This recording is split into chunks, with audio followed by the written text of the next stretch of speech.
يا رب بنعظمك وبنباركك لأن هذا اليوم الذي صنعه الله لكي نفرح ونبتهج به. نعم يا رب، يوم القيامة الذي يا رب فزت فيه منتصرا كاسرا شوكة الموت، إذ قلت أين شوكتك يا موت، أين غلبتك يا هاوية.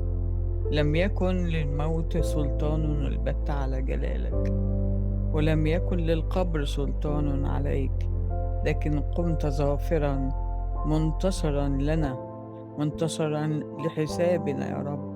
فنحن فيك يا رب أكثر من منتظرين. نشكرك ونبارك اسمك القدوس لأنك لنا ونحن لك وبك ومنك كل الأشياء. بمجد اسمك بشكرك وليك كل المجد.